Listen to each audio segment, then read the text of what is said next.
Alright, I fixed the hole in my ceiling.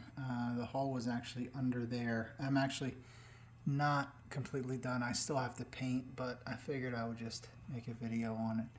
So the water, it was actually, there's a tub above this, had a small leak and some water damaged the drywall there, and it was over, not a big leak, but over enough time that it the drywall actually formed like a small hole.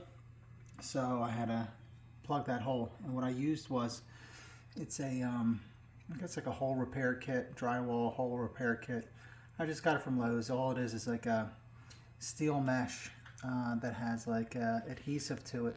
So I cleaned up there, I sanded where the hole was. The hole was probably, you see those two indentations there, maybe that long, about 3 inches long by like probably like 1 inch wide. I just made it clean and smooth, put that adhesive up there. Then I used joint compound, and you can use either joint compound or spackle. I had use whatever you have. I had joint compound. The only downside to this is it takes like 24 hours to cure, and it actually was taking longer than that for the area. Sorry, I got interrupted. So that sheetrock is what I use, joint compound. Spackle might be better. This takes too long to cure. This took 24 hours, and like I said, it was still like wet to the touch, and it took longer than that, and I hit it with a little bit of a heat gun. Nothing crazy, but just trying to get that to cure so I could sand it.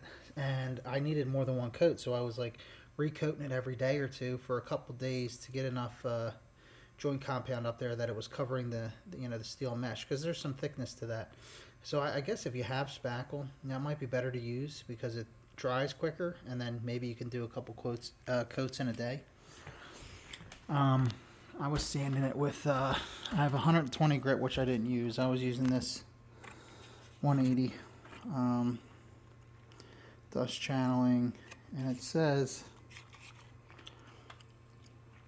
180 for finishing. So I thought it was good. It's like the top one, but it's the bottom of the top. So maybe it can do a little bit of smoothing and finishing in one. So that's what I used. So after I got the joint compound up there with it covered with nut coats, today I sanded that, and then there were some water stains, so I used some of this stuff over here. It's Kilz, because what I read was the watermarks, and they were showing, even with the few coats of joint compound, it was showing through that, and I'm like, well, it's definitely going to show through white paint and primer. So I use this Kilz, and it has an upshot, meaning it sprays up. It does spray up, but it's not straight up. It's more like a 45-degree angle or something. So I used that, and it was only like $10. If you buy a quart of it, it's like, I think like $15. So I figured this was easier to use, and it was pretty easy. And I had a few different water spots up there. Like I had the one big hole, so I had to hit around that obviously, because that was the most stained. But like down there, I had a water spot somewhere in the middle. There's the big one. Then somewhere on the left side. I taped up the light there so that the spray paint wouldn't hit it, and that worked pretty well. And now I'm just going to paint it. I peeled a piece of the paint that was up here, took it to Lowe's. They did like a paint match, and now I'm going to have to paint it. So that's how I wound up trying to fix this hole. We'll see how it turns out at the end, but maybe this will help somebody. Like and subscribe. See you guys.